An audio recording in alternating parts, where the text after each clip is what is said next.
Hey guys, I'm Marius. I'm one of the contributors at Hubble and Camino protocols. We've been building stuff in Solana for about 2 years.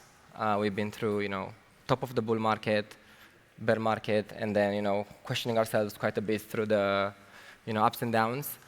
And we reflected quite a bit on what does it really mean to build DeFi protocols. What's the point of DeFi protocols? Is that a bull market sentiment, or is it something that we will need for the future? And basically, the premise is, based on our analysis, we think that DeFi on Solana is going to grow quite a bit. I think it's going to go exponential for the reason that we have a blockchain that can actually scale.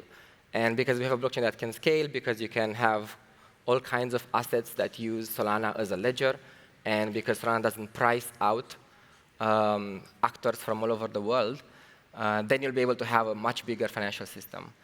And what does DeFi, what is the role of DeFi in Solana?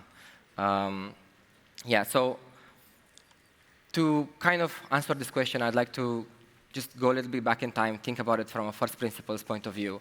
We've been through all of these memes and phases with Solana over the time, so we had to actually test our convictions and ask ourselves these questions, and this is basically how we think about it. So just going back quite a bit in time, the first examples of finance. What was the reason why people needed finance was when people finally started having assets. You had someone that had quite a bit of gold coins, and because they were a great merchant or they were a good blacksmith, and they had to custody those coins. They had those coins, they didn't want to be robbed, so they gave it to someone else to custody it in exchange for a fee. That was the first example of a financial service that someone provided.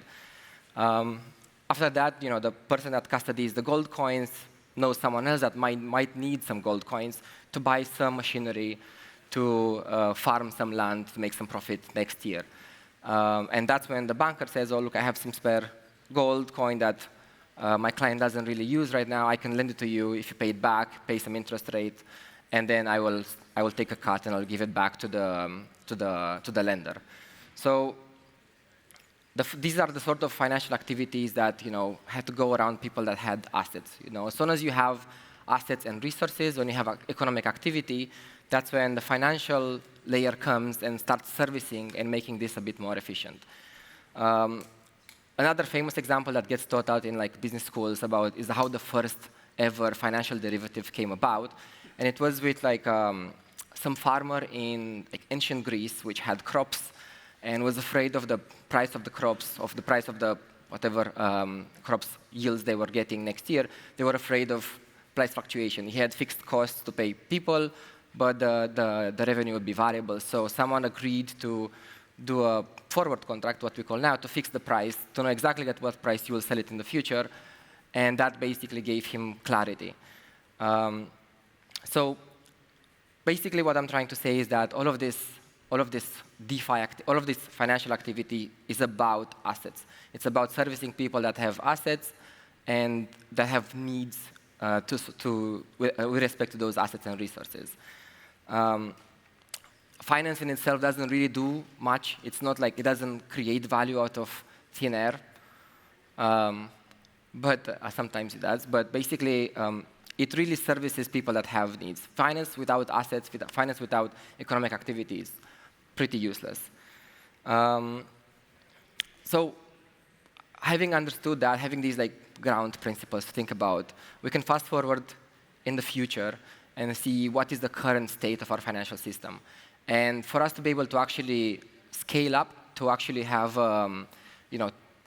trade across the globe and counterparties that don't really know each other and they can trade efficiently, we had to centralize a lot. We had to abstract a lot our financial system. So you're in a state where you have basically government-issued currency that is kind of accepted across the globe. They're fungible. You have banks that are highly centralized and highly regulated, such that finance can actually work.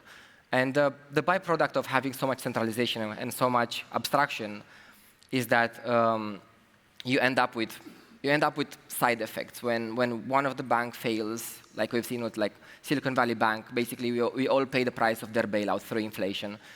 There is fragmentation in the sense that I can't really trade with someone else unless we use the same bank or we use a very predefined financial contract, although I would like to, for example. So this sort of centralization and fragmentation has its benefits and has its issues. And we had to centralize because there was no other way. But of course, now we have blockchains. And blockchains are the first ever example of a global network that looks like it's peer-to-peer. So I can actually, through the first implementation or like deployment of Bitcoin, I could actually send money from my home to someone else without using an intermediary. The group of nodes that are synchronized with each other and they're all neutral and none of them has custody allows me to send you some coins without anyone being able to censor it. Just through cryptography, I can just send, and everything is just peer-to-peer. It's like you meet someone at the corner of the street and you give him money. Same way it goes through the blockchain. And I think that's really powerful. And Bitcoin was the first thing to do that with money, and then Ethereum added smart contracts, so you can actually intermediate more than just payments. You can disintermediate things like escrow accounts, let's say the simplest example, or streaming payments, or locked vested tokens. There is a lot of programmability you can add to the money, and now it's all on-chain, it's all peer-to-peer. You can have an immutable smart contract that just nobody can censor, and you just have peer-to-peer financial contracts that are completely unified. There's no more fragmentation, and there's no, and they're all in a unified platform. So I think blockchains are amazing because of that. I think a lot of assets should live on the chain. But looking at the current state of blockchains right now, we had these promises about, blockchain is going to solve finance. They're going to do everything about, removing the risks of centralization. But if we look where we are right now, in kind of coming back from a really violent bear market, it doesn't look like it's that amazing. And the theory goes, and actually you can actually see that whenever you have a technological breakthrough, when there's something that completely changes the way you do something, it takes time for that to be integrated in the current infrastructure. Like the current infrastructure of our financial system or our legal system doesn't yet fully understand like a blockchain address, doesn't yet fully recognize your balance, or doesn't use the blockchain ledger as the true source of truth for your savings. It takes quite a bit of time for new technologies to permeate the current infrastructure of the world. So that's basically the phase where we are right now. I think now that we finally have a ledger that can scale and doesn't price people out, such as Solana, which is cheap, I think there's going to be more and more assets that will be ledgered on-chain.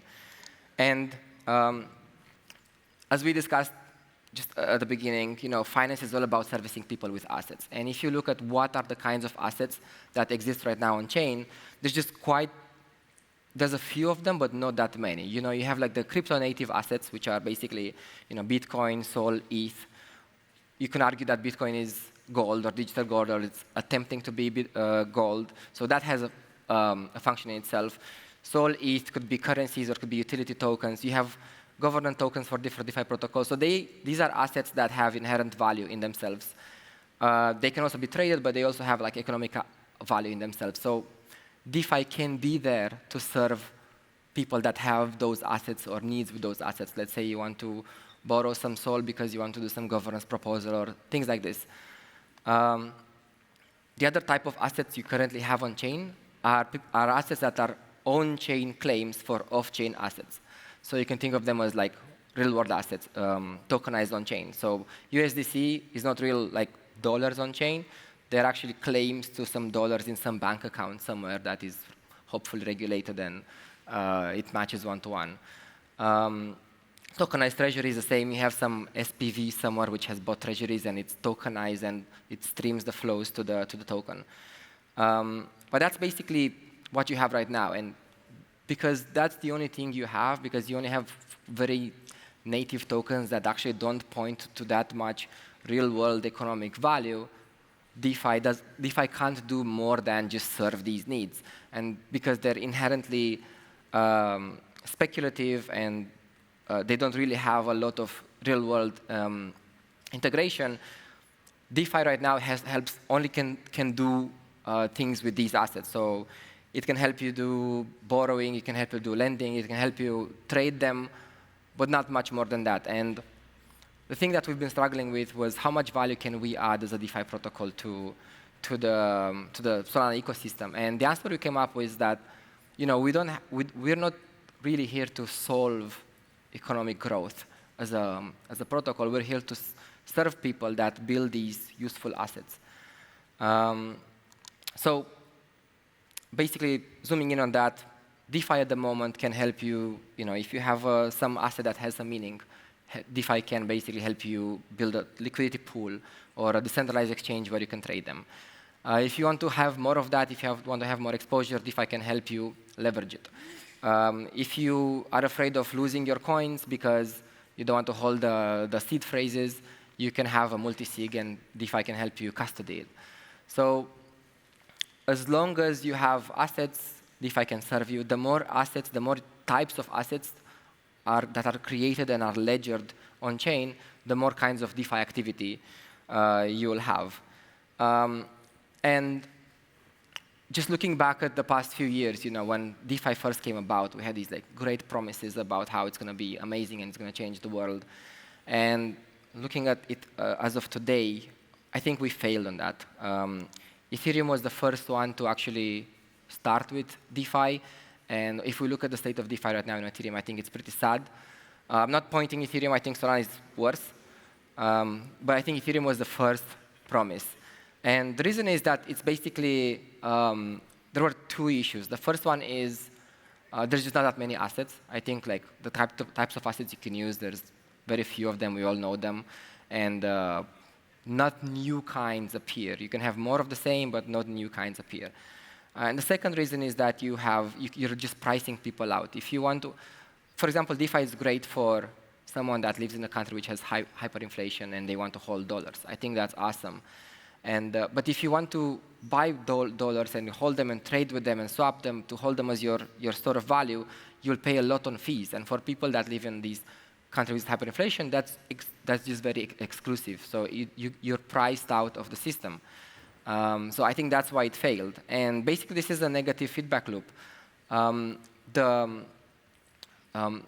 The fewer people, the more expensive it is, the fewer people participate in DeFi, the fewer use cases you have, and then the fewer things you can do. So you can't iterate.